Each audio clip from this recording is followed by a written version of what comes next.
And now, it's 10 a.m. Let's just get down to it. And it's time for your sports fix. Strap yourselves in, folks. From two guys who have covered the teams you're passionate about for years. We are professionals. This is Jake Scott and Ben Anderson on 97.5 The KSL Sports Zone. Jake and Ben, 97.5, the KSL Sports Zone. Jake Scott, Ben Anderson, thank you for making us a part of your Wednesday. And look who is back. Ben Anderson, back from a little vacay. Hello. How was it? Excellent. Thanks for letting me get away. Oh, yeah, we all need it. I'm taking a vacay in a couple of weeks. Are you? Yeah, it happens. Okay. I'll be ready for it. I talked about this yesterday. I got invited to play Glen Wild. Okay. But I'm on vacation. Oh, yeah. It's like one of those, well, I could fly back for the day. Can I make it work? How do I make it work? No, I can't make it work. No. No, I cannot. So that's unfortunate. But yeah, everybody needs a little vacay.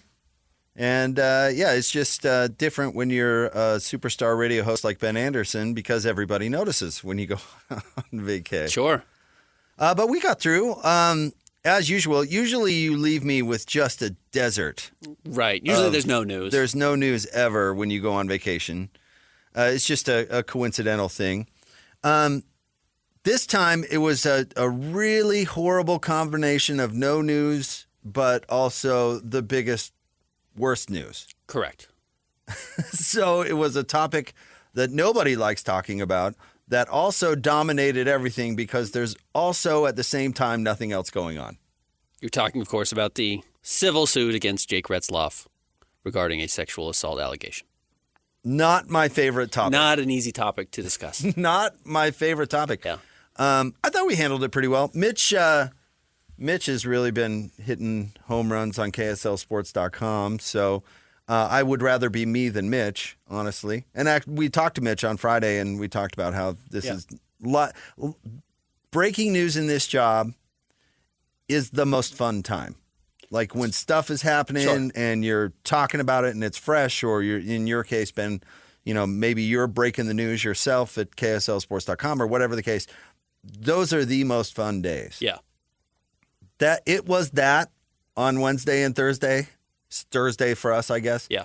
But like the worst possible with the worst topic. news. Yeah. Like it's like topic. Christmas morning and you open the present and it's just the leavings from the dog, Yeah. Yes. It's like the best / worst. Yeah. But then the leavings from the dog went out. Like it was just the worst. So good timing for you. You're welcome. But no, in all seriousness, it's just a terrible story. It's a horrendous story. It's terrible. It's going to continyou. It's going to continue. It's not like one of those stories that's going to go away. No, that's the hard. I mean, this is just a terrible situation, and you hope it gets sorted out, and you hope that the victim and Retzloff all get their fair shake, and that's all you can really hope for. But yeah, it's just this is a terrible reality about society, but also college campuses, and this is something that we've dealt with a lot. And none of the offshoots are fun to talk about. Like who knew what when? Like all that is all crazy. It's just correct. And it is a huge story. It's the biggest story since probably the Pac-12 fell apart. Yeah, probably. I mean, not comparing them from a obviously seriousness standpoint, but as far as things that change overnight, probably since then. Yeah. And again, it's not a criminal case, which changes things, versus a civil case, which changes some things. Not necessarily for us, not necessarily for BYU, actually. Yep. Because the honor code doesn't, like you have said, the honor code does not care about criminal. It's not what it's about. It's an honor code. It's totally different. Jake Retzloff himself is probably happy that jail time isn't on the table at the moment, but that has nothing to do with with me or what we talk about. Right. And then in reality, we do a sports radio show, and it ends up discussing the sport that we talk about, and BYU football is one of the top 3 stories over the next 12 months on our radio show. In this state, the quarterback at BYU is automatically the top 5 biggest celebrity in the state. Yes. Automatically. Just getting even if you're, shout out to Riley Nelson. Like Yeah. your top 5 known name, celebrity, whatever, however you want to put it, in the state. Right. And even so from a news standpoint, it's controversial. Yes. Crazy. So it's going to follow BYU throughout the entire conversation. If Retzlaff's not there, game 1, the whole conversation is going to be why he's not there. Is that why your vacation to Bear Lake was so last minute? Is that why you called Christian and me on Wednesday and be like, "Hey, sorry for the last minute news, but we're bouncing. Not going to be there tomorrow."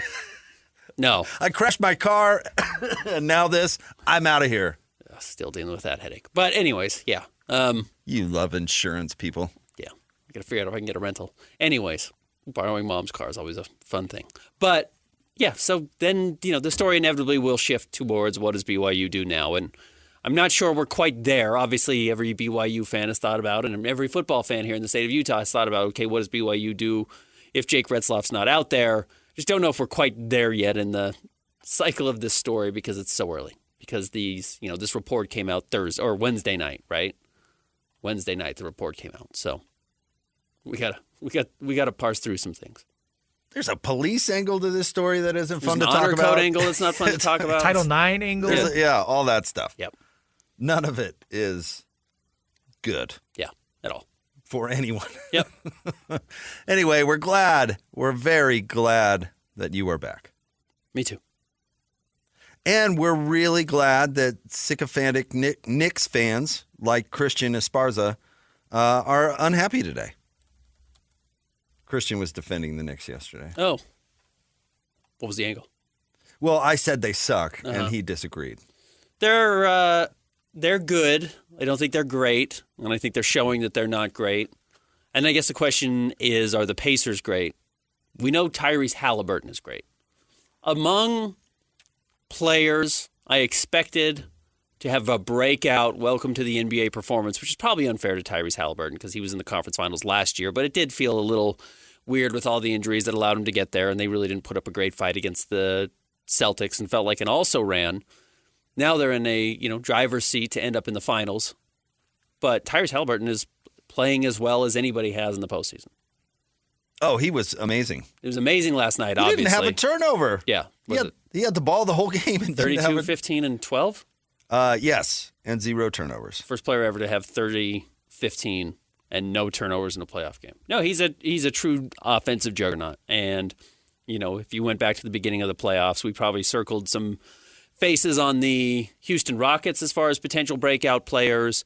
I would have listened to Anthony Edwards elevating his game to the next level as far as a player who was going to have a breakout. Maybe somebody with the Knicks. Julius Randle certainly has been in this conversation until this series. But no, going into next year, the way we talk about the Pacers, as long as Tyrese Halliburton's on the roster, is different now because he's shown that he can be the best player on a team that is about to, most likely, make a trip to the finals. And all of it is legitimate. Legitimate, fine, but I don't think of it that way in the traditional sense. Okay. I think you're trying to compare Tyrese Halliburton to some other players that did it that way, and I don't think it's comparable, and I don't think you do either. Because, and I say that because I will give you credit for something you've been talking about for a while, which I do think is coming to fruition. There are no more great teams. Because of the way it's structured, there are no more great teams. Are the Pacers great? Nope. No, it's a good team. They're good. Yeah. They're not great. Yeah. I don't even think that Oklahoma City is great, to be honest. They're closer to great than I think the Pacers are. And they're closer to being able to sustain it, too, than the Pacers are. But I don't think that's in any way guaranteed. In the traditional sense, I would think Oklahoma City was where Oklahoma City's on the cusp of the finals. I actually think in the traditional sense, if we want to compare eras, they're more where the Jazz were in, say, 90 or 91, sure, as opposed to the Jazz team going to the finals. Because there were great teams in that era. Yes. There were. The bargaining agreement allowed for great teams to not only assemble but stick together. That is not the case anymore. Right.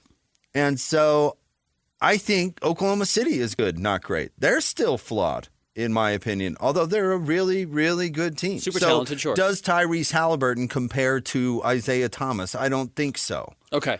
Because I don't think there are really any more great teams, specifically after Jason Tatum wrecked his ankle. Yeah.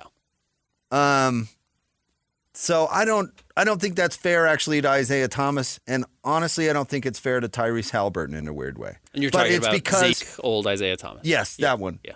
I'm just picking up dominant player from a great team, and specifically a guard is what I was aiming for. I don't think, and we'll look and compare their stats and stuff like that. I don't think that's comparable either. I think Tyrese Halliburton absolutely is having a coming out party for sure. But is he a traditional great player on a great team? I don't think so. Yeah, I'm with you. And I love Halliburton. Yeah, I'm totally with you. I agree with you on that front. I do think he's more in that line. And I wonder if that's just where the NBA is headed, and we're going to have few of these true superstars, which I think you take on that label because you win a lot over a sustained period of time, and I just wonder if it's not going to be sustained period of winning for anybody in the NBA. Because it's basically impossible. Like the Nuggets are finished. Probably. So what do they do? They can't. I was hearing Andy Bailey on with DJ and PK this morning. It was really good. They're resourced out. They're where the Jazz were with Conley, Donovan, and Rudy. They have no ammo left. And the only thing that they can do is move Michael Porter Jr. or Jamal Murray, who nobody wants. Nobody wants either one of them because their contracts suck. Yeah. And they never play. Yeah. And they're both incomplete players. They're making Jason Tatum money kind of, but aren't Jason Tatum.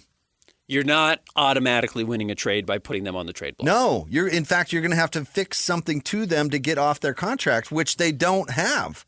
So they're going nowhere because they made the bad decision to max out Michael Porter Jr. The wrong guy. That was a bad decision. Like the Pacers are not going to be in the finals next year because they're going to lose Miles Turner or they're going to pay him $1 zillion and can't pay anybody else. Probably, yes. So it's, we talk about windows and things like that. This is the window for the Pacers randomly. Yeah, this is it. We talked about this being the series, which maybe I just need to give the Pacers a lot more credit, but I said this is going to be the playoff run that Donovan Mitchell laments for the rest of his career because the window is open, right? It's wide open. There exactly wasn't what a great you're talking about. There's not a great team. They showed in the regular season, they split the series with the Oklahoma City Thunder in 2 very close games. One of them they got blown out and then came back, and I think it was a close game if I remember correctly. So this was their opportunity to win a title because, yes, there are just not these sustained windows anymore. And to your point, the Pacers' window is open, and they are recognizing it, and they're running with it. And these other teams are letting it get away. This is going to be a playoff series the Knicks are going to long remember because the Knicks probably aren't going to be able to keep this roster together all that terribly long. Because, A, they're going to recognize they're too flawed to get to a title, and so they're going to start tinkering, and then you usually just get a little bit worse and a little bit worse and a little bit worse. So credit the Pacers for grabbing the bull by the horns and recognizing, whether they win the championship finally. I don't think the Pacers ever even won one in the ABA. Maybe I'm wrong. But they are getting back to the finals, which is a distinction, owed to them and hasn't happened since Reggie. Which is funny because I actually think not in style of play, but where they are in the NBA, there's a ton of comparisons between Tyrese Halliburton and Reggie Miller. Sure. Which is like a great player, certainly like one of the guys of this era, but no one ever thought Reggie was one of the best players in the NBA, and I think Tyrese is in that same spot. But it's fun that he can get to the finals is with that level of quality of player. How about this for a hot take for you? Going to just lay this one on you. The Paul George, Roy Hibbert, Ron Artest, George Hill Pacers. Danny Granger. Were better than this Pacers team. Could be. But they kept losing to the Heat. Right. Who were a great team. Correct. The Heat don't exist anymore. Yeah, all championships are not created equal. No. Now, you do get the same ring and you get to hang the banner and you're a champion forever, but no, certainly there are titles won against opponents or in playoff runs that don't match up, having to beat Tim Duncan and David Robinson and then Hakeem Olajuwon and then, Gary Payton to get to the finals. I don't remember exactly what the Jazz run was, but, Hakeem was in there in the conference finals, et cetera. Now, talking about your tinker thing, and I brought this up with the Indianapolis radio guy who jumped on with us. He was great yesterday. But as far as tinker trades go, if we want to put a label on it, like trades that put you to the next level. I mean, I don't want to say over the top because I don't think the Pacers are going to win it all. But the Siakam trade should go up there with Rasheed Wallace in quality trades to take you to the next level. They trade for Siakam, and they have 2 consecutive Eastern Conference finals and what looks to be a finals appearance. That's an elite trade. Do you even remember what they gave up for Pascal Siakam? It was 3 firsts. The Jazz ended up getting one of those firsts for Kelly Olynyk and Ochai Agbaji from the Raptors. But, man, it was not a lot. What was I don't even know what the salary filler was. Hold on. I'll look it up. Couldn't have been much because the Raptors don't have, like, that guy, the huge $30 million salary on their roster. No, I remember Pascal just being out there. He was just kind of available. And everyone kind of wondered, how much do you want? You know, like, who wants him? Because they can have him. You just got to be willing to pull the trigger on it. All right, Christian. The Pelicans jumped in to help facilitate, but ultimately the Raptors got Bruce Brown, Kerry Lewis Jr., and 2 first-round picks from the Pacers. Just 2. And then a 2026 conditional first-round pick. Okay. Well, Kyrie so 2.5 Lewis doesn't play. I mean, he's out of. He played for the Jazz his last stop. He was in that Raptors trade with Kelly Olynyk to the Jazz, or Kelly Olynyk to the Raptors. And Bruce Brown, remember, they just signed him. They signed him to what they called the human trade exception, which is they overpaid a guy knowing they were going to trade him. They overpaid a guy knowing that they would use him in a future trade to match salaries. Yeah, Cousin Drew. Good example. So, yeah, exactly Drew right. Eubanks. Yep. So they made Bruce Brown kind of the ultimate trade exception because I think they gave him 2 years and $40 million coming off of that contract, but the second year was totally non-guaranteed, which ironically, going back to a conversation we had, is what probably killed the Nuggets. They couldn't afford to pay him because he was a true unrestricted free agent, so they couldn't have even matched it and gone over with his bird rights. So they ran into issues there. But no, it was great. It's a pretty masterful example of team building in the NBA, which has not been done through the draft. They even traded for Sabonis. And then flipped him for Halliburton. Which is a... And said no to De'Aaron Fox, by the way, which obviously is brilliant. Because Sacramento said, sure, we'll do it, but we want to give you De'Aaron Fox. We like Halliburton. It is interesting that we're about to have, most likely, because they're both up 3-1, two finals teams built on the back of trading for young guards that have emerged as very high-level all-stars in the NBA. Shai Gilgeous-Alexander, obviously, with the Thunder, getting traded from the Clippers, and the Kings trading Tyrese Halliburton. Go level deeper, built off the backs of trading away Paul George. Yeah, right off of Paul George trades historically. Wow. How about that? Man, the Kings got to be kicking themselves. It just must be so hard to be a Kings fan. Oh, they're just the worst-run franchise in sports, arguably. Tyrese Halliburton's doing this. Our guy, the one we drafted, he fell into our lap. We loved him. It's the first good draft pick they've made in 25 years. They've blown every other good draft pick. Even guys like De'Aaron Fox, who are good players, aren't like they traded him. They just traded De'Aaron Fox. Tyrese is good enough by himself to get you to the championship game, to the finals. They traded him. Oh, I bring this up all the time, but if you want to laugh, go look at drafts and who Sacramento has passed on. Right. And specifically like same position, 2 players off. I mean, a Hall of Fame group. It will floor you. Yeah. And then you look at the players they picked. Marvin Bagley III, for example. But, I mean, the list goes on and on. Jimmer's one of those players. Yeah. They passed on Klay Thompson? Kemba, I think. Maybe it was Klay also. I mean, but also Klay. But, yes, I think they passed on Kemba at one point. So, better players than certainly the guys they landed. It's a disaster there. You know what? And to the point of we're going to see more and more flawed teams making deeper runs in the playoffs. Good for the Pacers for maybe they're just in the right place at the right time and this is happening to them. But also they are really showing the value of a coach being willing to readjust what he believes and does to fit his players. And we know he always wanted Tyrese Halliburton. He got Tyrese Halliburton finally in Indy. It's part of the reason why he got traded there. He wanted him in Dallas when he was in Dallas with Luka as well. But he has taken on Tyrese, who's a very flawed player because he's not a good defensive player in the slightest, but has built a team around him. Miles Turner, extraordinarily flawed player. 3 or 4 years ago, he was kind of always the catch-22 player. It's like he's good enough to pay, but I don't know if you ever win with him on your roster, and he's showing that that's not the case. They went out and they took on Pascal, as we said. He was sitting out there. I mean, that's not a good trade package to get a player who's playing the way Pascal is right now. Raptors are going to feel like they gave him away for nothing, and they built a really good team around it. They drafted well in the mid-teens and late 20s and get some of these guys that step in and are playing well around them. They bought low on Aaron Nesmith, who was drafted by Danny Ainge in the Boston Celtics and never saw the floor and just gone, has turned into a two-way juggernaut.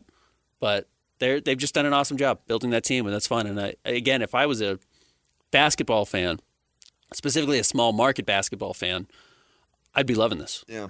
Because you can get there. It feels like there's a pathway to get to the championship game without a perfect roster. Talking about well-run organizations, the Indiana Pacers, you know what? The Indiana Pacers have been extremely well-run through most of their, history, but they do have some exceptions. You know what their drug is? They're like the highly successful Wall Street guy that's like a cocaine addict. You know what their drug is?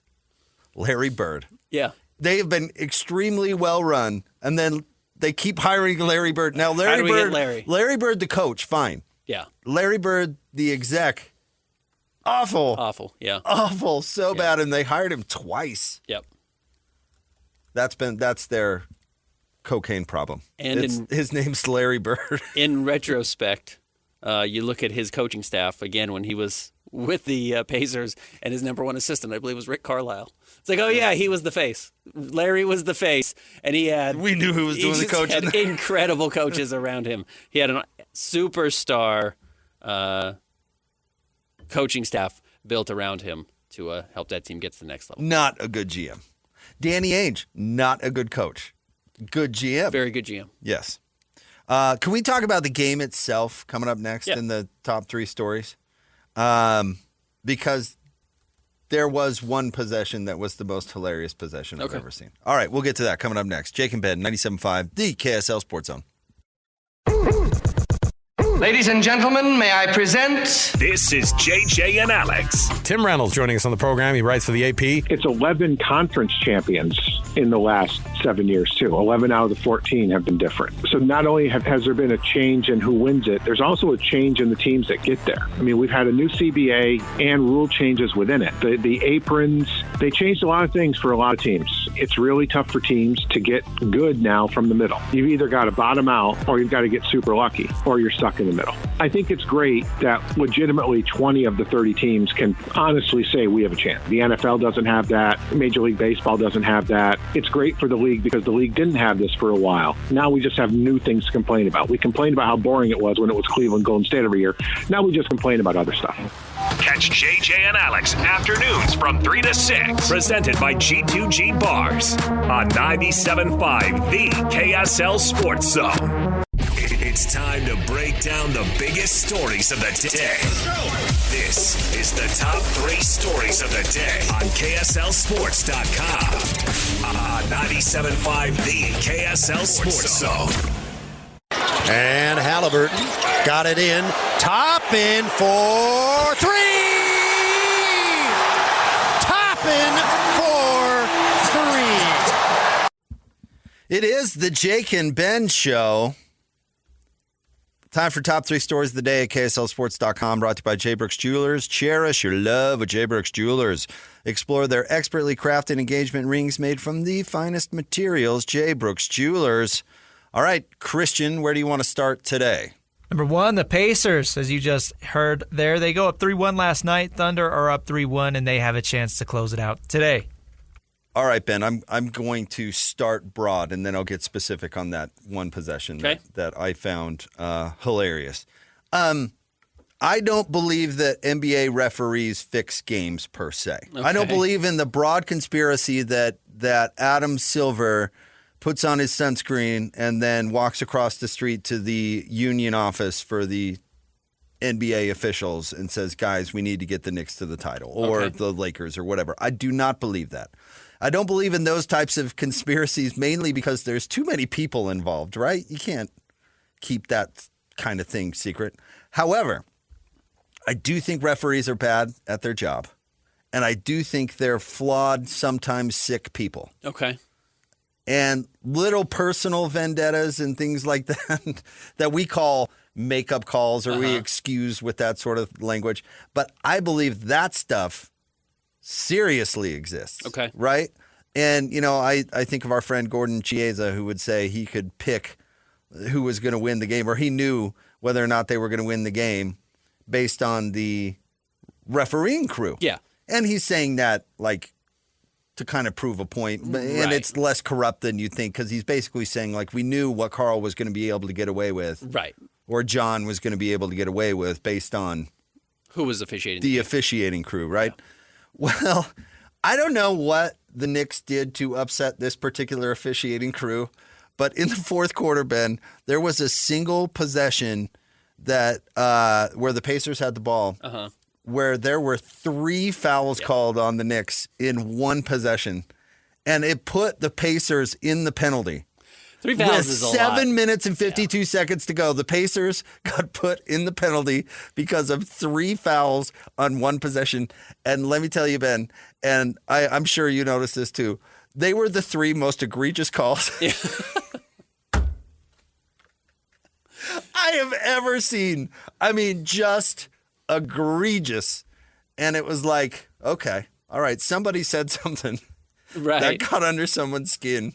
And they're like, watch this. Yep. I'm going to put them in the penalty with pert near 8 minutes to go. You're not playing defense the rest of the night. Because every time it's a parade to the free throw line.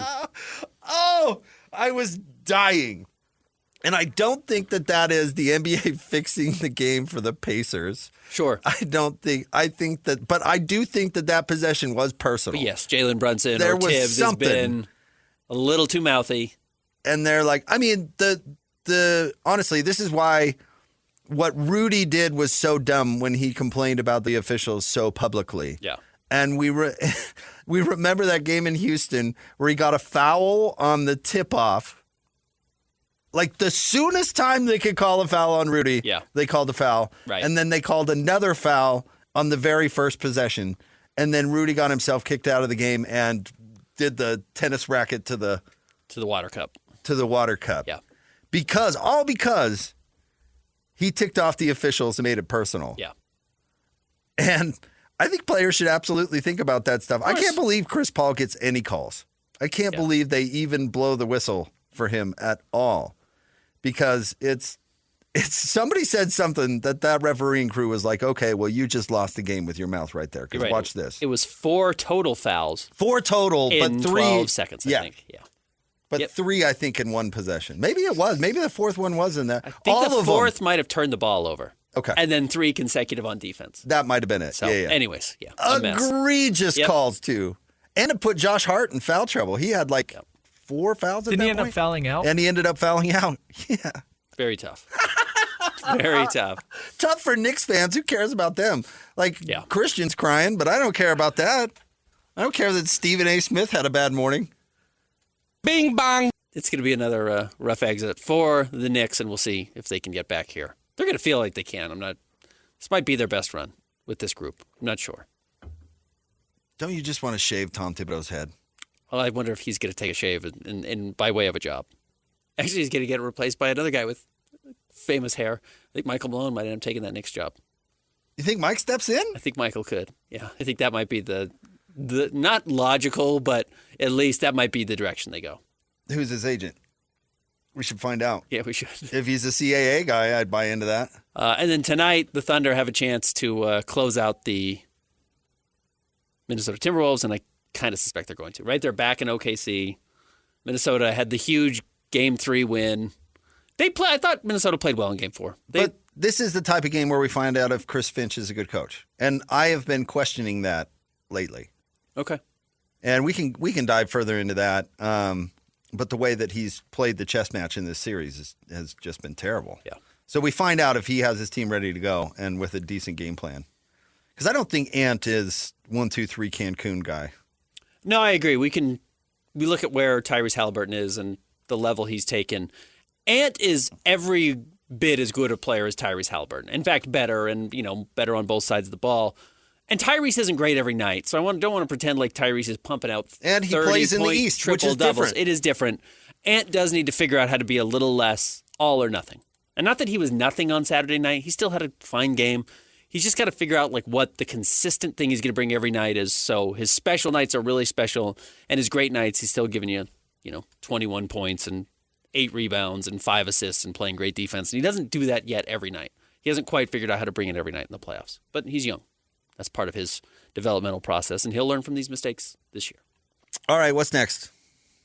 Number 2, BYU basketball. They're adding a big matchup against UConn this year. Get to see UConn twice. Utah women are playing UConn women early next year as well. Yes, BYU announced this. Was this last night? This came out? Yeah, they're playing in the Garden. Very cool. It's- Not Madison Square Garden. No, Boston Garden. Yeah, the Boston Garden. This is AJ DeBonta going home, right? Yes, that would make sense. That's the story. They took Jimmer home back in the day when they played in jail. No, they played. No, Jimmer grew up playing in jail. I think they played in Rochester. Does that sound right? Yeah, I think you're right. Yeah. But they did that for the star player. That's great. I'm really fascinated to watch BYU next year. AJ DeBonta's supposed to be awesome, and I'm excited to see how he plays. It's going to be totally different for BYU to jump into the world of Blue Bloods where you have the huge target on your back. Because you're going to have a top 15 ranking, maybe top 10 entering the year. So teams are going to want to come out and punk you. And then people are going to want to embarrass AJ DeBonta as well. And that really happens. And, ask the North Carolina Tar Heels how that's gone for them recently. They haven't really handled it since switching coaches. Hubert Davis has not done a great job. John Shire's done a really good job at Duke. They can handle being the biggest game on every team's schedule all year long, and they win, and that's why they make big runs in the conference or in the NCAA tournament. BYU is going to be circled by everybody this year. It's why they're getting these games. The biggest part of this story, in my opinion, Ben, you really, is there somebody out there, a writer or something like that, or somebody really respect if they compliment your writing or if you catch their notice? It means a little bit, right? Of course. Yeah. UConn does not split the gate with anybody. Right. They don't play neutral games because they're not splitting the gate. Why would they split the gate with you? They're the big deal. Right. The fans are coming to see them. The fact that they would play a neutral game, which means they're splitting the gate with BYU, which means BYU is a big deal. Mm-hmm. UConn would not do this for anybody. Why would they? You know what I mean? Yeah, does that make sense? There's a reason that BYU like to play games in the Delta Center forever where they'll play a one-off game, and the opponent is always good. Michigan State, Oklahoma State back in the day, they beat a really good Oklahoma State team at Delta Center. Who are some other examples? I mean, it happens pretty much every year. How do they do that? Well, they're splitting the gate with the team that's coming in. That's a big deal team. They're not going to come play at Provo, but if you split the gate with them, well, all of a sudden we're talking about something else. But UConn's not going to do that unless BYU's a big deal. AJ DeBonta is a big deal. BYU is going to be a top 15, top 10 team next year.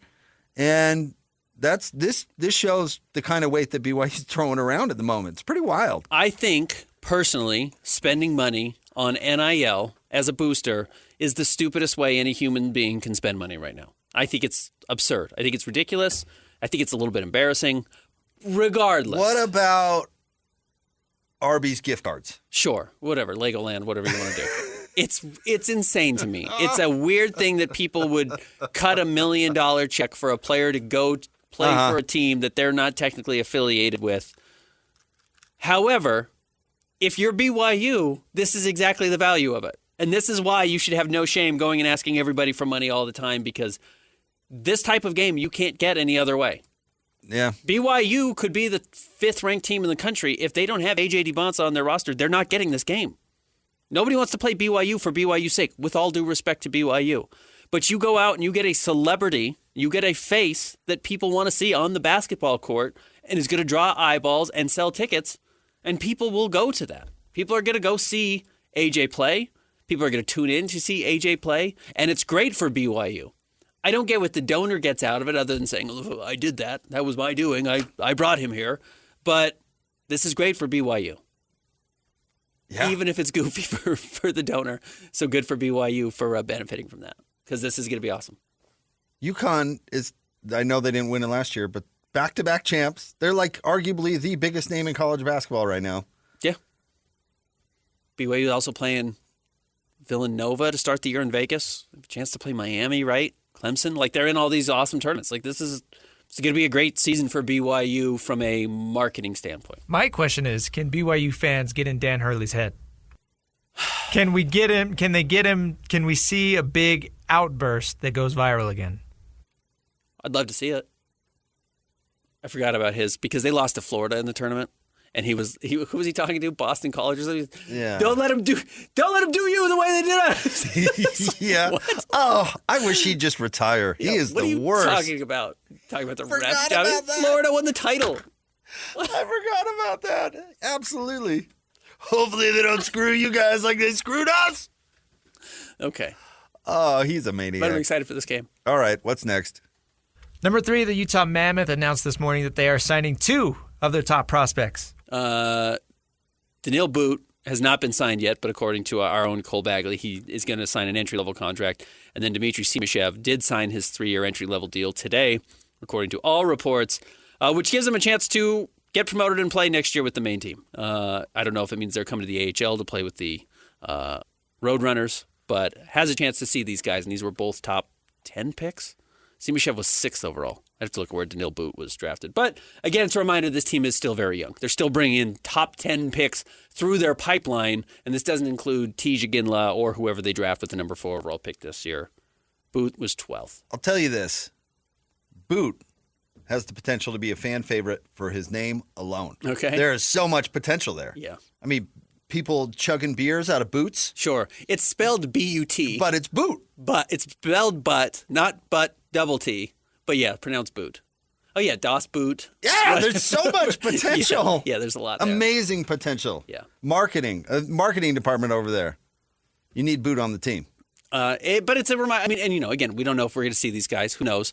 But this is the same pathway that, Cooley comes up and is on the team at the end of last year. Not this last season, but 2 seasons ago, their final year in Arizona. And same with Dylan Gunther. It's like, this is kind of how you work through and you get opportunities to step up. And we saw Maverick Lamoureux play a little bit and got hurt midway through the year. But it's like, they are not just good now. Clearly, they're good now, made a decent push towards the postseason.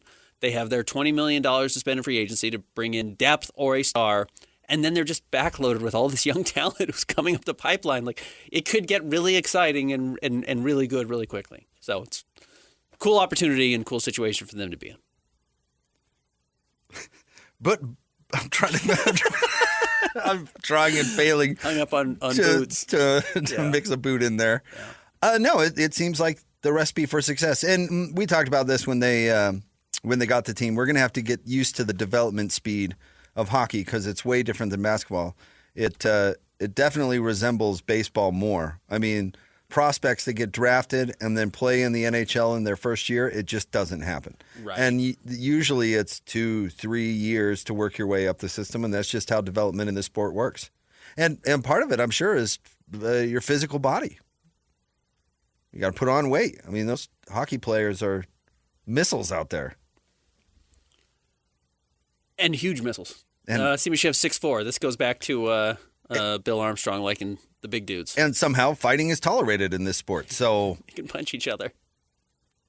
Like, honestly, without even seeing the people, if I had to bet on a 25-year-old and a 20-year-old in a fight, I'm picking the 25-year-old.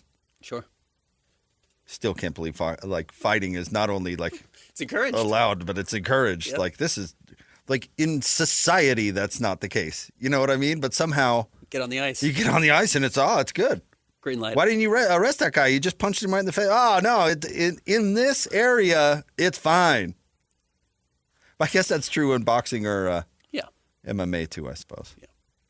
Yeah. Okay, we'll have more coming up next. Jake and Ben, 97.5, the KSL Sports Zone. Accessing. This is Hans Olsen and Scotty G. Joining us now, Ian Fitzsimmons. Hands, Crazy Wings, George's. Did you hit it? I didn't get to hit it, man. We ended up at the Brazos Grill. I got their chicken fried steak, but they did have these thing called the armadillo balls at the Brazos River that was really good, but it's not the crazy wing. Can you go ahead and just lift hands saying they did have these things called armadillo balls, which were really good? I feel like Chevy Chase in the movie Funny Farm. You polish off that plate and you break the record. Stand back, everybody. The record falls tonight. Now, there's a man who knows when he's got something good in his mouth. On that mic drop, bam, done. Catch Hanson Scotty weekdays from noon to 3 on 97.5, the KSL Sports Zone. Whether it's the Jazz, Utes, Cougars, or Aggies, these guys have got you covered. Time to eat, fellas. You're locked on to Jake Scott and Ben Anderson. 1, 2, 3, move it. On 97.5, the KSL Sports Zone. Jacob in 97.5, the KSL Sports Zone. It's a Win Ticket Wednesday. Caller number 12 right now, 801-575-ZONE. We're going to hook you up with a pair of tickets to go see Breaking Benjamin and 3 Days Grace, Saturday, September 27th at Utah First Credit Union Amphitheater. Apparently both bands, it's a co-headlining type of deal, Ben, which usually means they play together. Well, that'd be fun. For at least a period of time, right? I don't want to promise anything that won't be delivered, but isn't that usually kind of how it goes? Yeah, do you alternate nights, or what do you do? I don't know. Probably depends on the tour, I would guess. Yeah. But anyway, they're co-headliners in this case. I love that sort of stuff, like crossover bands. Like that sort of stuff's really cool. All right. We've got What You Got Wednesday coming up at 11:30. We're still debating. We're still finalizing the topics. We need to start figuring out some topics. Oh, I asked Christian this yesterday. I'm going to ask you this. I know, like me, you've been glued to the Diddy trial. Uh-huh. Did you hear how he likes his hamburger? Yeah, I did. Did you see that? I did. Do you? Because Christian claims he has no food peccadillos, like weird food habits that people think are weird. Okay. I have one. I put ice in my milk. Oh, I like that as well. I'm actually with you on that. Most people go, oh, ice in your milk. Yeah, I just don't drink a lot of milk anymore, but when I do, I get it. Yeah, put ice in your milk. I have my buddy Fast Eddie puts ice in his beer. Okay. And everybody thinks that's weird too, you know? Yeah. Do you have any food peccadillos, like applesauce on your hamburger?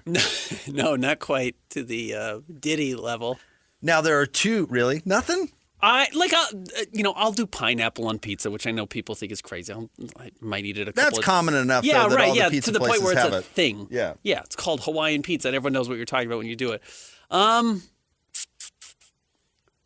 No, like I'll you know where I do think, honestly, again, it's not fancy by any means. Like, you should put ice in your orange juice as well. Like milk, it just makes it way better. The colder, the better. I agree with that. Just like do that. Sure. But no, I don't have I really don't have a crazy food. I'll think about it. Now, we have two theories on the applesauce on the burger, and I'm curious to where you weigh in. Okay. One, you could see applesauce on a hamburger at some like burger gourmet place where they just put weird stuff on hamburgers. Yeah. You know, did he like grow to like it because of that? Or do you think it was as a kid when he got the Happy Meal, it also came with a thing of mozz, and he just dumped the mozz on the... Or dipped his burger in it and thought, okay, I really like this. That would make sense. The way my kids, like if we go to Wendy's, we'll give Wendy's a free plug here, they like to dip their nuggets or their fries in the Frosty. In the Frosty, right. But if you had said like chocolate ice cream and chicken, everyone would be like, what are you talking about? That's gross. Disgusting. Yeah. But everyone has dipped a fry or a nugget in a Frosty, and you're like, well, that makes sense. No, I think his mom made him get the applesauce. I think you're probably exactly right. And he put the applesauce on the burger, and he's like, hey, I really like this. And now it tastes like childhood. Correct. It's nostalgic. And I brought this up. The same reason I love Kraft mac and cheese and can't eat any other mac and cheese, even though it's obviously gross. Adults still eating ramen. Yeah, like bad, I had cheap, ramen yesterday. 75-cent package ramen. Right. It doesn't taste particularly good. If you got introduced to it as a 40-year-old, you'd probably be like, how about some real food? Yeah. But it tastes like your childhood. I think you're probably right. I think that's exactly right. As long as we're giving free plugs. Like Little Caesars pizza tastes like childhood to me. Because every birthday party you went to, or every sleepover you had, or whatever, it was Little Caesars pizza. Yeah. So I think it's the latter theory. What are my food things? My food thing is I could eat the same thing over and over and over, and it doesn't bug me. I will eat leftovers for 5 straight days, 6 straight days. It doesn't bug me. I don't need that much variety. I like food. I don't consider myself a quote-unquote foodie, but I like food, and I'm not intimidated. Like, I'll eat a lot of spicy food. I eat a lot of foreign But if you were foods. stuck in the bomb shelter, you'd be fine. I'd be just fine. Yeah. It doesn't bug me in the slightest. Where I know some people are like, I won't do a single day of leftovers, certainly not 2 days. By the way, with your new yard, are you guys digging out a bomb shelter or something? You think we That'd need be to? pretty rad. No, I I'd like hate to digging. know. I realize I'm bad at digging and I hate digging. I'd like to know somebody with a bomb shelter just in case. Like that'd be useful. Yeah. Don't want to be the guy with the boat. You want to know the guy with the boat. Yeah. Don't own a truck. Same kind of theory. But know somebody who owns a truck. Right. But if the worst comes. You guys have a basement in your house? Yeah. Okay. Not a bomb shelter. But it's better than not having a basement. Sure. That's true. All right. That was an odd In case of nuclear fallout. Stay tuned. Get your applesauce. Get your burgers. Everybody was so grossed out. Like I brought this up with Christian. They were so grossed out by the applesauce and burger. It got like all this tremendous reaction. Have you seen the other just horribly gross stuff? He's actually gross right. stuff. No, like if P. Diddy, if you hung out with P. Diddy and the weirdest thing that happened was he ordered applesauce on his burger, that's a win for you. You would tell your wife, but you wouldn't be like, he invited a guy named the Punisher over.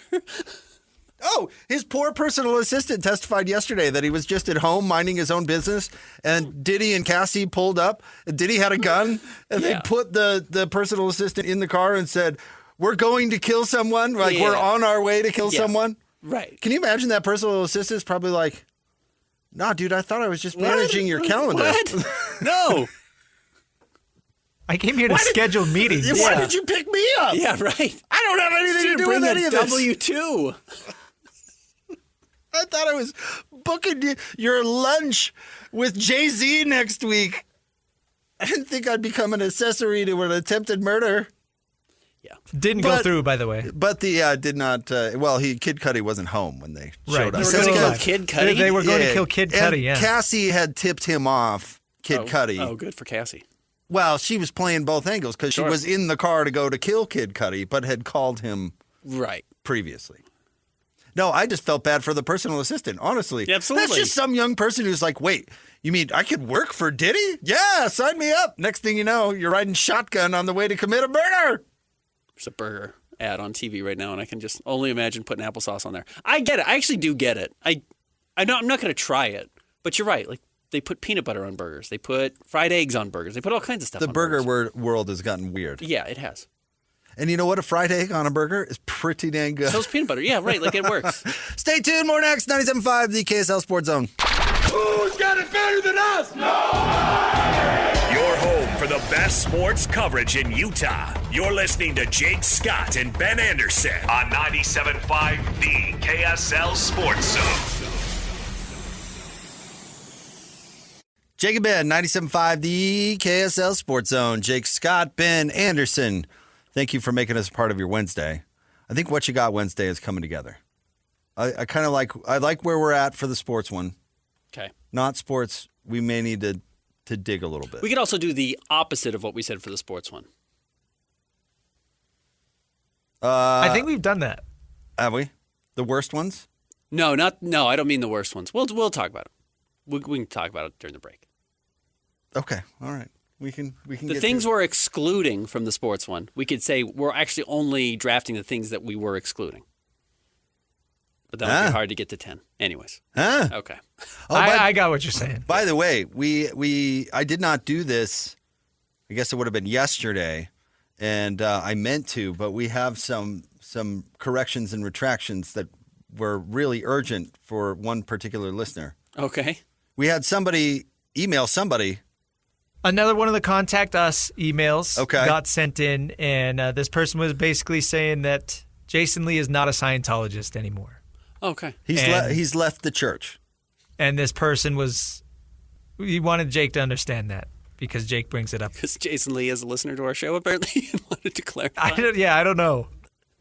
But apparently he has left Scientology. Jason Lee, the actor. Yeah. Okay. Your favorite actor, in fact. Former professional skateboarder. Right. Yeah. Not currently a Scientologist. Or professional skateboarder. He was formerly a Scientologist. And professional skateboarder. Neither anymore. Yeah, why don't you read it? All right, this comes in from Bo Barney. Will someone please tell Jake that Jason Lee left the Church of Scientology almost a decade ago? It even embarrasses me to keep hearing him call Jason Lee our favorite Scientologist. Oh, okay. Is this... I won't speculate. Well, now I need to... I'll fix the sentence. It was a former Scientologist. No, I wonder, is that somebody who's a member of the Church of Scientology emailing us who's offended that we continue to name a non-member? Or a big Jason Lee fan. Or a huge Jason Lee fan. Or someone who has an axe to grind against the Church of Scientology. I didn't even bring it up as like a shot or anything. I was just noting that he was a Scientologist. It was something that I found out about him as a Jason Lee fan that I noted over the years. Right. It is, though, again, outside of being in Utah and people being like, that person's LDS. Or they were raised LDS. Or they're married to an LDS person, which is very common here. It's the only religion where we automatically tell everyone what religion they're a member of if they belong to the Church of Scientology. Is that true? Well, you've never been like, that Edward Encarnacion, Catholic. No one ever says that. Nobody cares. We don't care. I would kind of agree with that. Like the biggest thing with Tom Cruise outside of his movie career is correct. Famous Scientologist. Yeah. No one's like Bruce Willis, Baptist. Can you believe that? No one cares. Yeah, right. What would we care? I don't know.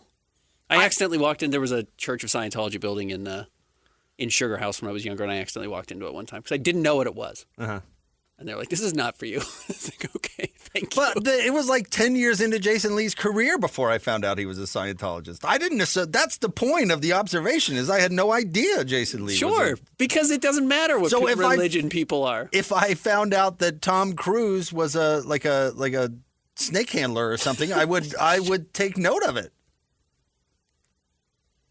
Okay.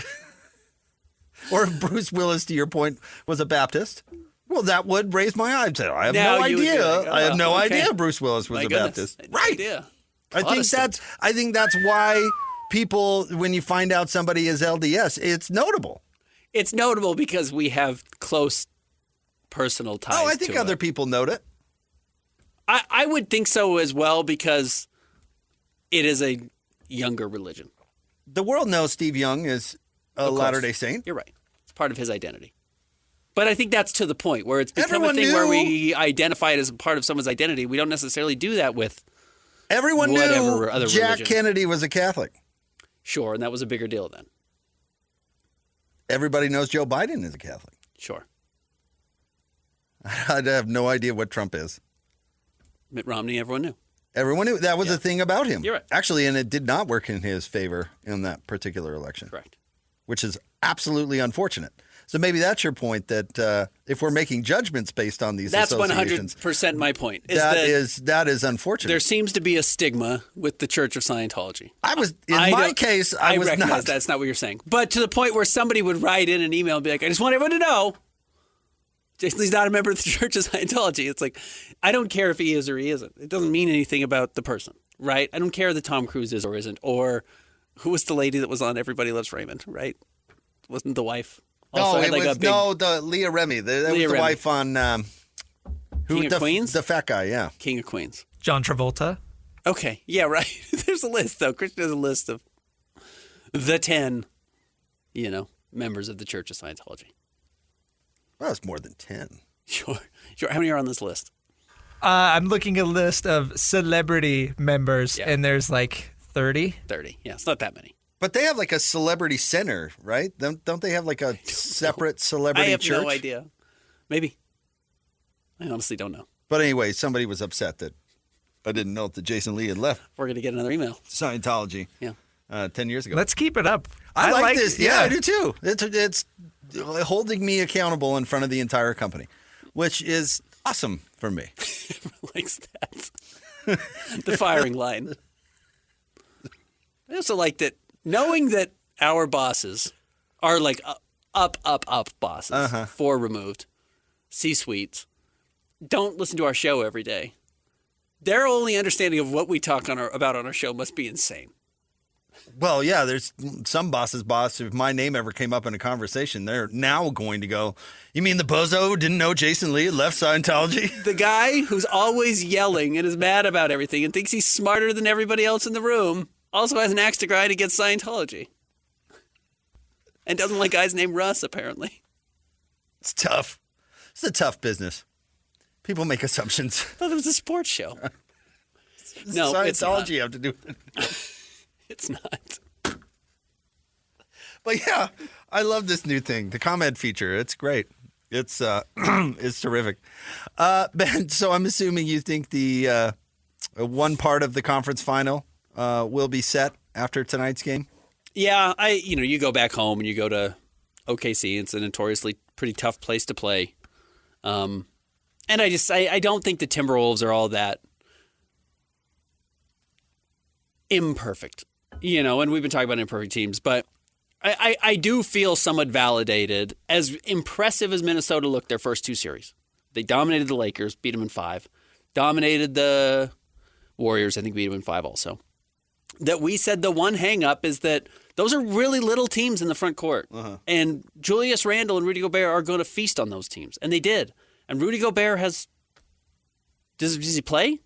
Is he in the fourth quarter of any of these games? I watched the entire fourth quarter on Saturday night. I didn't see Rudy Gobert once. Maybe he played for a couple of minutes, but he's not on the court, And we obviously know Rudy well and his strengths and his weaknesses, but it's just not a series where his coach thinks you can play him. And you wanted to talk about whether or not you think Chris Finch is a bozo or not. I mean, what Chris Finch is saying is that he doesn't trust Rudy Gobert in these situations. At least he doesn't feel that Rudy has any value. Or he doesn't know how to use them. Or he doesn't know how to use them. Either way. Which I think is the problem. My key, I can't remember if I said this before you left on vacay or not. My key to the series was he has to find a way to use Rudy Gobert. Okay. And he's completely failed. Now, there's another thing that he's failed at, which is bugging me. And this gets to the chess part, or the chess match part with Daigneault. Okay. Anthony Edwards had this great quote last week. I think it was after Game 1, maybe, where he talked about how he needs to get more shots by moving off the ball. Okay. And I thought it was incredibly insightful. We talked about it on Tuesday. Is that okay? Yeah. So you were here. Daigneault is blitzing Anthony Edwards, which honestly I don't know why NBA coaches don't do more. Why don't you blitz the other team's best player? I mean, get the ball out of his hands, right? It's sometimes the most simple solutions are good. But what Edwards was saying was, I need to get more shots by moving off the ball. Right. The ball will come back to him. And exactly. Okay, let's play both of these quotes, because I think the problem is Finch has not figured out how to get the ball back to Anthony Edwards to the point where he can have a good shot or an ability to do what he does. So we'll do the one from last week first, and then the updated one, which happened after game 4. All right, here you go. I definitely got to shoot more. I only took 13 shots, but I'll say probably just get off the ball a little more, play without the ball. I think that'll be the answer, because playing on the ball, they just gonna double and sit in the gaps all day. So got to go watch some film and pick it apart. We'll figure it out. I don't look at it like I struggled or he struggled. They had a good game plan, making us get off the ball. Especially for me, man, it was super in the gaps. I made the right play all night, so I don't really look at it like I struggled. I didn't get enough shots to say I struggled, so that might be how you guys look at it. But yeah, I didn't struggle at all. It's just I made the right play. He's making the right play. Mm-hmm. It's how do you get it back to him? Yeah. I absolutely, one thing I like about Anthony Edwards, is he's obviously not a selfish player. Right. For somebody who shoots a lot, he's not a selfish player. Like basketball-wise, that makes a ton of sense. But it's the coach's job to figure out how to get the ball back to him in a position to succeed. That's like the only job of a head coach, to figure out how to maximize your players. Yes. So Rudy has no place in this series. Well, that's Chris Finch's fault. Uh-huh. Anthony Edwards has only taken 13 shots, which is a problem. I don't care how well he's shooting. Right. He has to shoot the ball more than 13 times. You've got to figure out a way to get him the ball in a position to succeed. It's your only job. That and kind of picking when to substitute is like it, and when to call a timeout. That's it. That's why I love basketball. It's impossible to solve basketball because if I were to tell you, hey, Jaden McDaniels, Dante DiVincenzo, Nickeil Alexander-Walker all went for 20-plus in this game, you'd think, Timberwolves got this wrapped up because I know what Ant's going to do. And Daynalt, who's a great coach, said, we're going to make everyone else beat us. Yeah. We're not going to let Anthony Edwards beat us, and we're going to hold him to few shots because when he has few shots, he can't get into his rhythm. And the example of him not getting into his rhythm on Monday night, I've been saying Saturday because my days are all screwed up, on Monday night was he was 1 of 7 from the three-point line. He had 5 turnovers. So while he's trying to do the right things and he is making the right play, he's exactly right. He's driving to the paint. He's kicking the ball out. They're double-teaming him, triple-teaming him. So he's just finding open players. He's just not quite in his rhythm. And then when the biggest moments of the game need to be decided by the best players, he's not a guy who was at a point or in a rhythm where he could just take the ball and dominate. And they were close. And this was a 2-point game, and he shoots 1 of 7 from 3. Minnesota absolutely almost won this game and sent it back to OKC 2-2. But Daynalt said, we just got to win in the margins. We just got to find these small little areas where we can beat them and have a slight advantage, and they found a way to do that.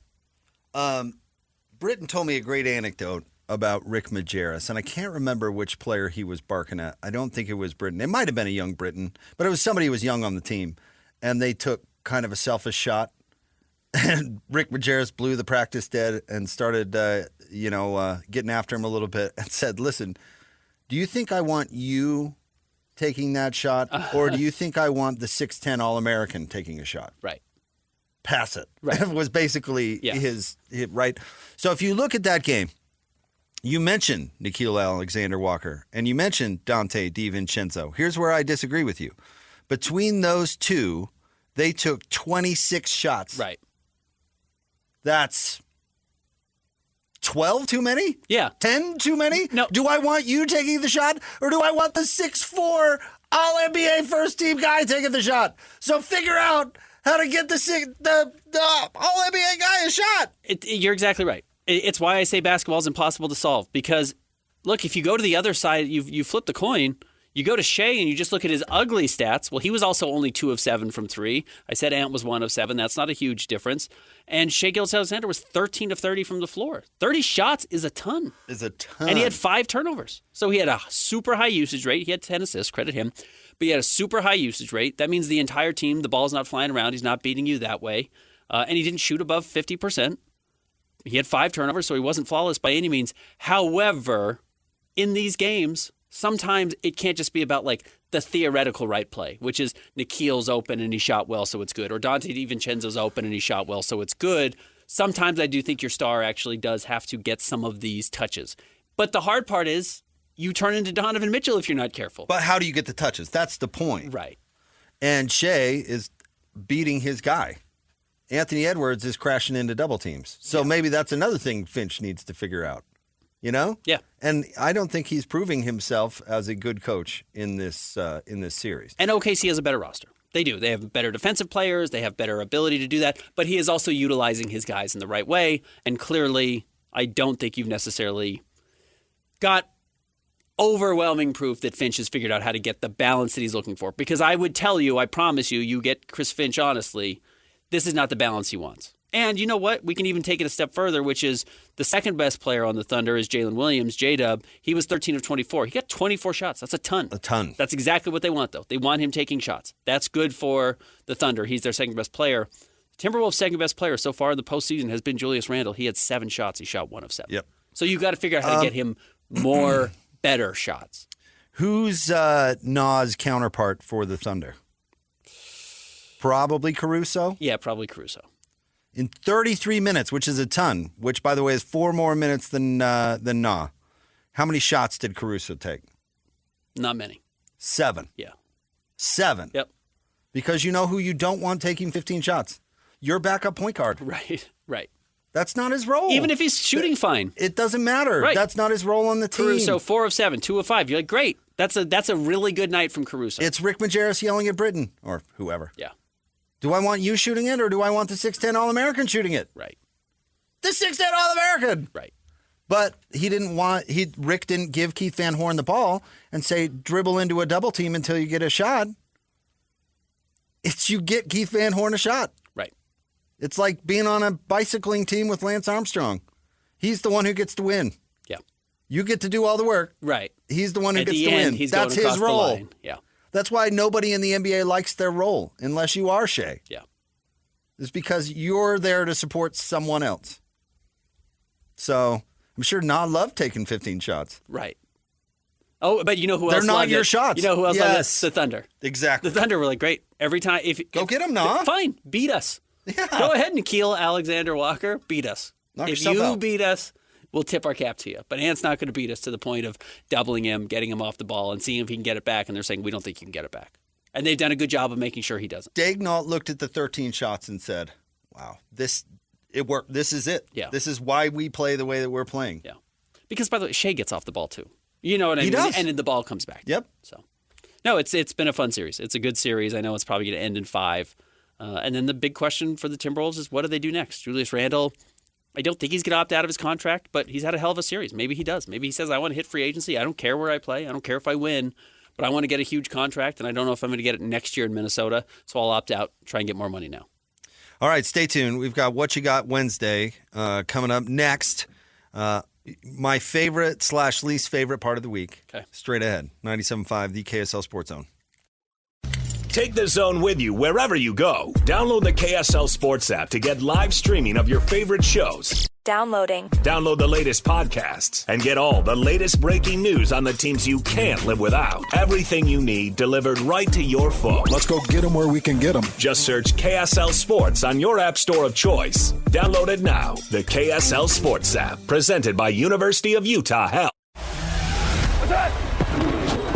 Whether it's the Jazz, Utes, Cougars, or Aggies, these guys have got you covered.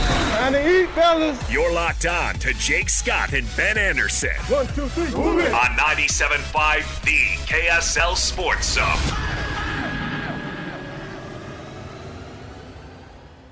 What you got Wednesday? What's the deal? Jake's got rules, Ben's out to steal.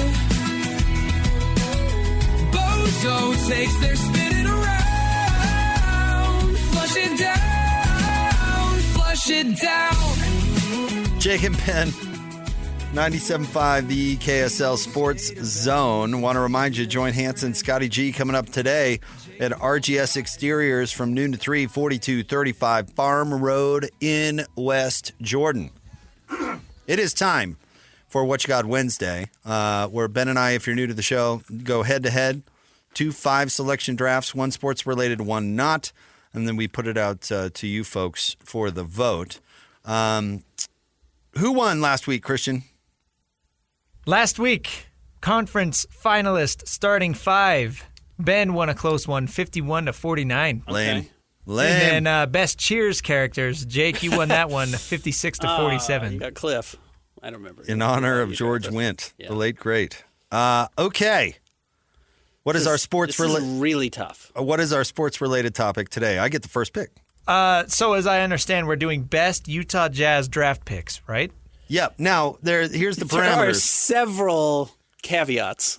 It can't be a draft day trade. It has to be a pick the Jazz went into draft day with. So, thus eliminating Donovan and Rudy. Yes. And Darren Williams. And Darren Williams. Those were guys the Jazz made trades for on draft day. Some of them on draft night, but some of them draft day. Basically during for all intents and purposes, the draft. So those players would not count. We're talking about Jazz picks on draft day. Now, and not to give away, I mean, I'm sure one of us will pick this guy, but Gordon Hayward, even though it was the Knicks pick, the Jazz went into the draft with the pick. Therefore, he would count. He counts. He is eligible. The Jazz owned that pick for several years, building up to that, ending up at number 9. Right. Okay. We understand? Everybody on the same page? Yes. Is there an automatic number 1 pick? Is there a no-brainer? And again, this is about their run with the Jazz. With the Jazz. So Dominique Wilkins would not never be... played, but like Del Curry would be a bad draft pick. Right, because he only played 1 year. And then was a good player everywhere else. Yes. Well, one other place. Yeah. But yeah. My Hornets. All right. We got it, Christian? We're understanding? I think we're good, yeah. This is hard. Is there a hands down? There is, of course, yeah. I'm going to go with Karl Malone. Yeah. Although I would listen, I would entertain the Stockton thing. Sure. And of course, I'm going to take John.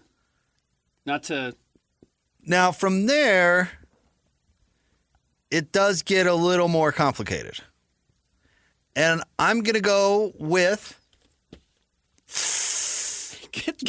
It's amazing to go back and look at a pick the Jazz didn't trade for that night or trade away. The Jazz have not actually historically been... That's why this is so tricky. Incredible at drafting. That's why this is so tricky. Okay, I'm going to go with Mark Eaton. I think that's the right choice. Mark made an all-star game. At one point, is he still the all-time leader in blocks? No. No, he can't be. No. But he's on the list. He's got the highest career blocks per game average, and I think has the highest single season average of like 5.6 blocks per game one time. So Mark Eaton. Yeah, Mark's a good choice. I think, two-time Defensive Player of the Year, one-time All-Star. Mark Eaton, by the way, fifth. Fourth if you just count NBA stats. Shout out Big Mark. All right, I will go with... All right, I'll go with Hayward. I don't have a problem. It's actually probably not going to get me very many votes. But Hayward was a very good draft pick, even though the Jazz passed on Paul George, right? They did. Okay, I am going to go with Brian Russell. Okay. Who they got in the second round. Yeah. What a... Santa Clara? Where did he go? Let me see. UCSB, I think. No, it's not UCSB, or else David James would never have shut up about it. Must be Santa Clara. God, Ben, now he's lost in my... I thought David was UCSD. David James, Santa Barbara. Santa Barbara. Mm-hmm. Long Beach State. Long Beach. Yeah. Okay. He's from San Bernardino. B. Russ. I'm in San Bernardino right now. All right. I will take... I know you weren't going to take him, so I easily put this off. Give me AK-47. Andre was an incredible draft pick. He was a good draft pick. Real foresight.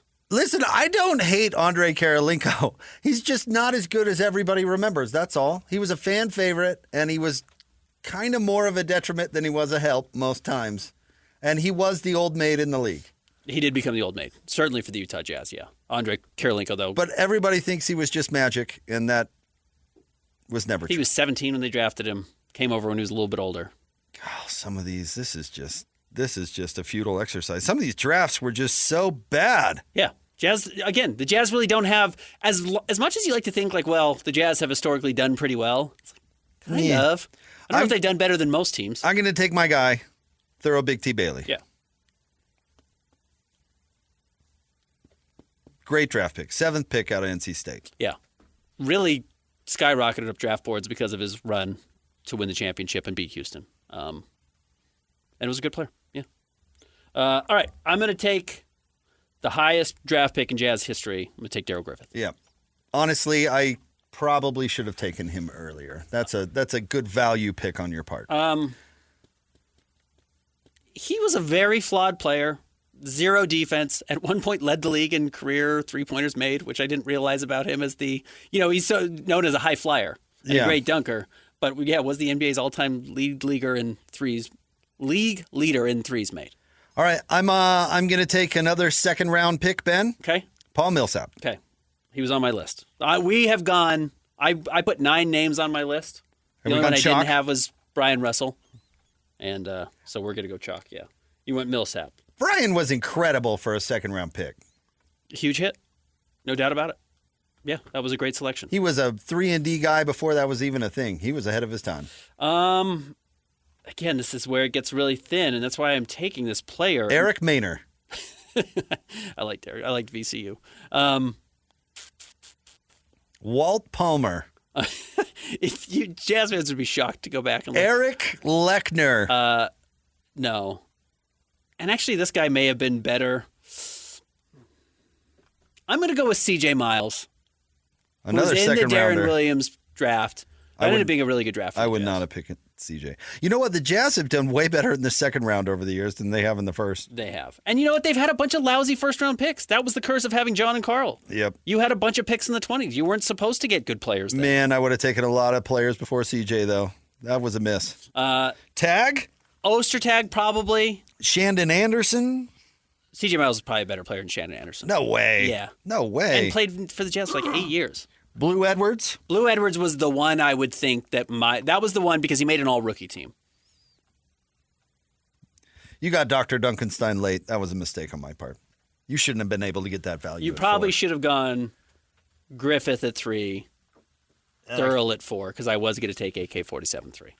But it's thin. It's really difficult. That's kind of why find. I wanted to do it, because you think it wouldn't be that thin. It's thin. Like, Jaron Collins makes this list if we keep going. He at least played for the team forever. Yeah, he did. I thought about Mo Williams because he had one good year, his rookie year. Yep. And then came back and had a return tour. Yeah. But, yeah, and he's another second rounder, too. Like, first-round picks in Jazz history, there's a lot of Costa Kufases. I thought about taking Ronald Brewer. Bobby Hansen. All right, recap.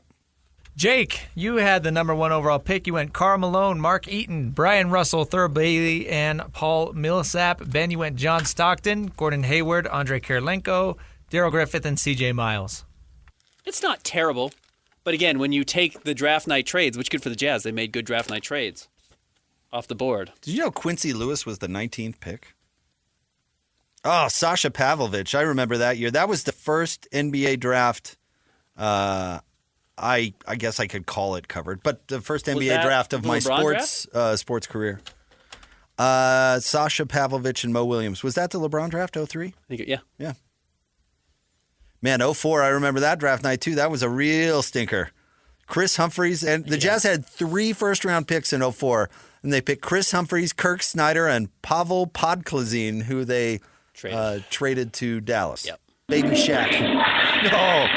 Kirk Snyder, I believe, is in jail, and Chris Humphries, the most notable thing about him is he married Kim Kardashian for like 18 days or something. And I've told you the most notable thing about Pavel Podkolzin is his agent was Justin Zanuck. Yeah, there you go. Hey, Zanuck got his guy taken in the first round. He did. Yeah. That's a good agent right there.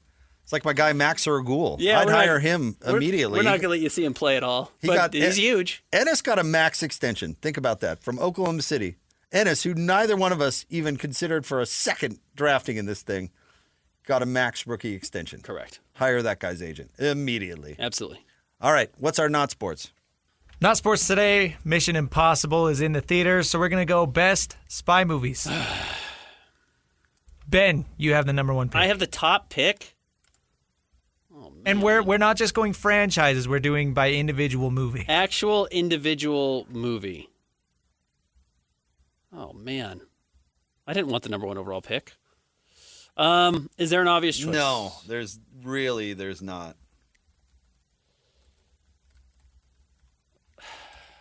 I'm going to go with Mission Impossible Fallout. I have no idea what Exactly. That's why this is hard. It's way hard. All right. This is by the time he's gotten into like Simon Pegg is there. Now, I think Simon Pegg had been there for a while. But I do actually think this is the best one of all of them. It came out in 2018. The last one was really long.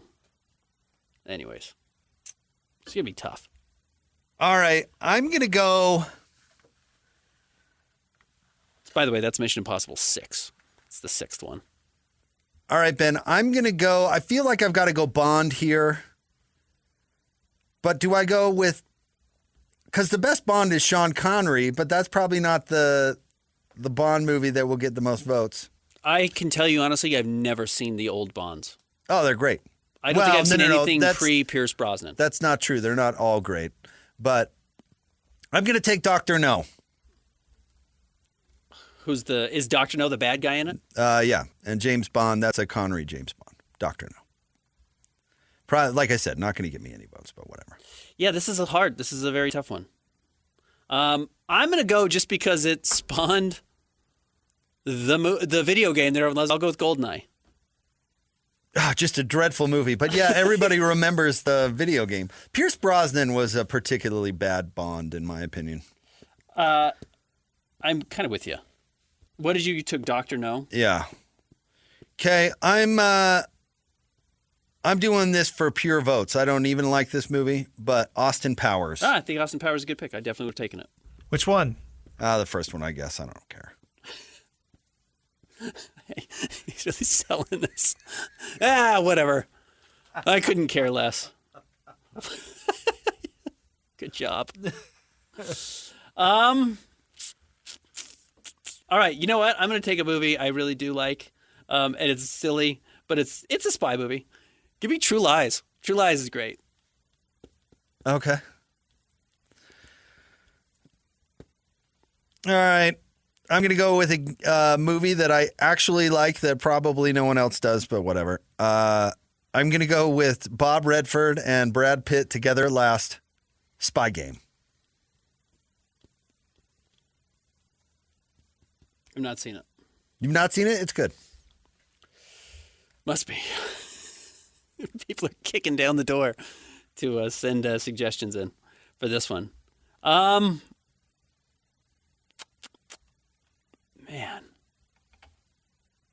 I'll go with Bourne Identity. I actually don't think it's the best of the series, but it represents the series for me. You know, I haven't seen one Bourne movie. Why did we do this draft? We've not seen any of these movies.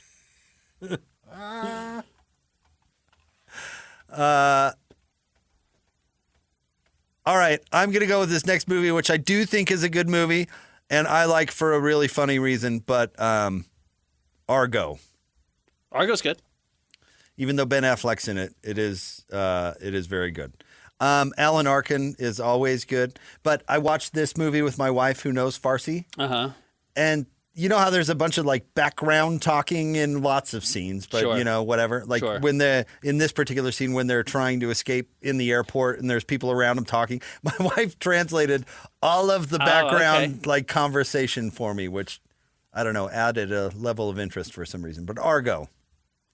I've watched 2 spy movies recently. One of them's really good, and one of them's the movie I'm going to draft. But it is funny, and I'm going to do it because my fiance loves it, and people like this movie. And R.I.P. Val Kilmer. I'm going to take The Saint, which is not a particularly good movie. No, it's not.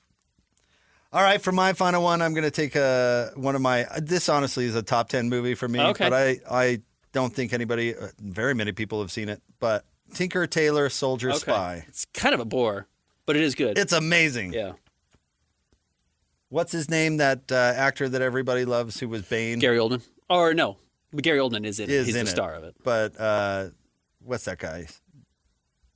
Tom Hardy. It's the first thing I ever saw Tom Hardy in. Okay, I didn't know he was in that. We have breaking news? Oh, okay. Good. I thought we had breaking news. Tinker, Tailor, Soldier, Spy. If you like it, I probably should have taken this, but it's new. You should see Black Bag. Okay. If you like Tinker, Tailor, Soldier, Spy, I would like Black Bag. It's new. It's good. And actually has Pierce Brosnan in it, which I think is a nod to it being a spy movie. Is unfortunate, yeah. But he plays a minor role in Kate it. Blanchett, huh? It's really good. All right, I'll look No into it. Casino Royale? I did like Casino Royale. That was my debate. Casino Royale or Dr. No. Do I go with the traditional Bond that... And I do like James Craig. Yeah. His name's Daniel Craig. Daniel Craig. Excuse me. I thought Daniel Craig was a good Bond. I liked all of his movies, I think. Agreed. He did it differently than the others, which is something I actually appreciated. Pierce leaned into the gentleman thing too much. Agreed. A little too suave. I kind of like the tough the guy. world is blowing up around him, and he's just casually walking. You know what I mean? Yeah. All right. Did we do a review? Review, Christian? Ben, you had the number 1 pick. You went Mission Impossible Fallout, GoldenEye, True Lies, The Bourne Identity, and The Saint. Jake, you went Dr. No, Austin Powers, Spy Game, Argo, and Tinker Tailor Soldier Spy. All right. We're going to get a lot of Spies Like Us recommendations. I almost picked what I couldn't remember the name, is why I didn't remember. Leslie Nielsen did a spy movie. Spy Hard. Spy Hard. Yeah. I should have picked that one. I watched The Conversation recently, which is about the flaws of spying. Very good. All right, stay tuned. We'll wrap up the show coming up next. Jake and Ben, 97.5, the KSL Sports Zone. This is DJ and PK. Kyle Boone, NBA draft and college basketball writer for CBS Sports. Yay, your denim. You got him going 10th. I'm high on the kid. How about you? He's a guy who I've consistently ranked on my own big board as a top 10 prospect. He's, to me, clearly the best prospect in terms of just pure passing ability. If you have someone who is the best at any particular skill, I am always willing to take a chance on that. And you're talking about someone who's 6'9", who can see over a defense and play, make, and pass the way that he does. I think it's an exceptional tool that is in your tool case to build around for the future. We'll look back in a few years, and I really believe Demon will end up being one of the steals from this draft. I'm buying stock in Yegor Demon, and I think a lot of NBA teams are pretty thrilled about the prospect of potentially getting him at a discount. Catch DJ and PK mornings from 6 to 10 on 97.5, the KSL Sports Zone. Whether it's the Jazz, Utes, Cougars, or Aggies, these guys have got you covered. Time to eat, fellas. You're locked on to Jake Scott and Ben Anderson. 1, 2, 3, move it. On 97.5, the KSL Sports Zone. Two amigos on the airwaves, talking sports. They got him and Jason on soul. Loves his tie-dye, Ben's got style with his scarf. Oh my.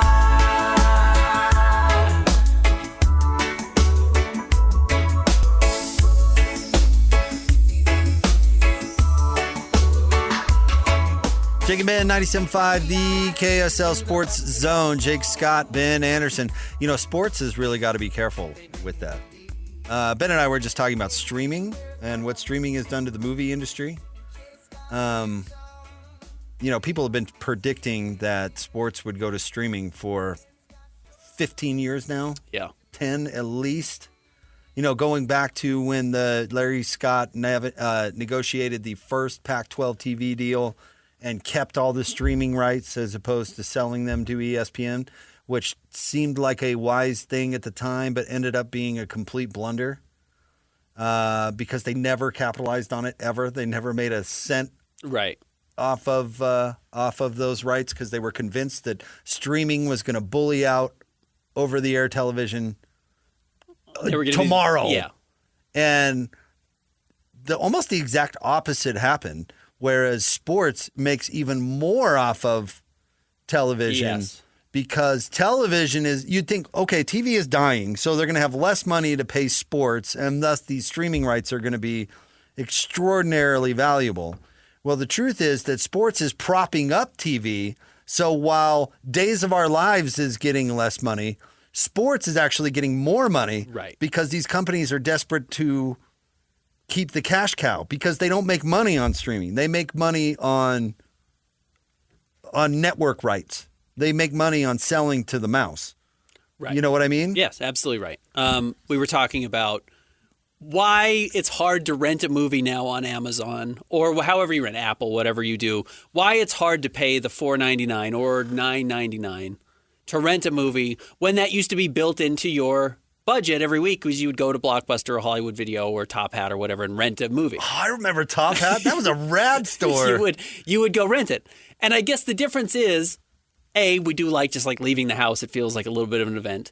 And now, A, you're paying so many different streaming services. It's furious that they don't have a movie. It's like I pay 4 different streaming services. What do you mean I don't have 12 Angry Men or whatever you were talking about?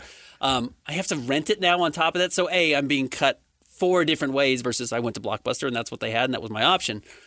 But second, I think you're right. It's always the smart people who figure out what the actual reaction is going to be. We think it's going to be easier. It made it more difficult. And now we prioritize over-the-air television versus the streaming everything. And they actually don't make as much money on streaming as we thought they were going to. And the Pac-12 bet on it and it killed them. It did. It did kill them. They never did anything with it. Think of that. It was the wise strategy. Why don't you sell the Pac-12 network and the streaming rights to the mouse? Which, if they did that, they'd still be in existence today. Right. Yeah, they would. Because ESPN doesn't let their... Why isn't the ACC failing right now? It should be. Like, Florida State should be gone. Clemson should be gone. Why is the ACC still standing? Because they're an ESPN property. Yep. Yeah, the mouse won't let them out. That's the whole thing. Yeah, exactly right. The grant of rights... It's an agreement with the mouse. Yeah. If the mouse wanted to let Clemson and Florida State go, they could go. So it's this weird web. I actually think the Big 12 is in a great position because they're actually in bed with Fox and the mouse. Right. And kind of are getting guarded from both ends because they're valuable enough that they're making those properties plenty of dough. Right? So It's an interesting dance. I know the NFL is really leaning into streaming, and maybe Amazon makes enough money from its other stuff that they don't care about throwing away money on a sports production. I don't know. Well, again, it's for the most part, with a few exceptions. I mean, the product that the NFL is throwing to the streaming providers is terrible, right? Their Thursday night game is not. It's not their best game. No, their best game goes to NBC. Right. It's not what they're worried about. Now, Christmas, if you wanted to say their Christmas game's going to Netflix, that's a big sacrifice. They started making Christmas games specifically for streaming. That might represent a little bit of them jumping the shark, right? For the first time, they are putting some of their best products only on streaming for people to watch. We'll see where that ends up going. And you know what the truth is? If Netflix is making a ton of money on it, NBC's just going to come for it. And honestly, I think the NFL might be the only sport that can do it. I mean, think of how outrageous it is to put an NFL playoff game on streaming only. What did they do? Peacock. Peacock? Yeah. No other sport can get away with that. Right. The NBA couldn't get away with that. Right. Major League Baseball couldn't get away with that. I think Major League Soccer has a real problem on its hands. Enormous, yeah. Just being streamed on Apple, and not even basic Apple, right? You have to get an extra Apple package to get Major League Soccer. Nobody's going to watch it. Right. You're not getting any accidental fans. Nobody's watching it. Yeah. You know, you're blowing it with Lionel Messi because he's a tune-in. And if you can't tune in, people aren't going to do it. You think like, oh, we're going to get a ton of subscriptions based on Lionel Messi, which is kind of true. But the kind of part is the dangerous part. This should be what Caitlin Clark is doing for the WNBA. Lionel Messi should be doing something similar for Major League Soccer. Right. And I'm sure Soccer Fan will tell you it's happening. It's not. Right. It's not. Right. I don't flip through and accidentally like, oh man, look at that pink uniform. Oh, it must be Messi. Right. I'm going to watch. Nope. I don't even know if I've seen Messi play a single game in the United States because I don't have the extra Apple thing. So sports, this whole streaming thing is going to be a real delicate dance. And you know what? Over-the-air TV is not going to give up on it because it's the only thing making them any money. So like NBC, for example, is going to keep bidding on that Sunday night package because it's the only thing worth watching on their network anymore. It's convenient, makes a ton of money. No offense to NBC. You can pick anybody. I'm not trying to pick on our favorite NBC. But it's true. I mean, remember when Thursday night NBC used to be a thing with Seinfeld and Friends and then what other crappy shows they plugged in the middle? Right. Which was like a zillion of them. Yeah. Like that's not a thing anymore. Sports is it. But NBC's not just going to give up. You know what I mean? Right. So it's still more lucrative than streaming because they can't make any money off streaming. Because people don't want ads for something that they're paying to specifically not have ads.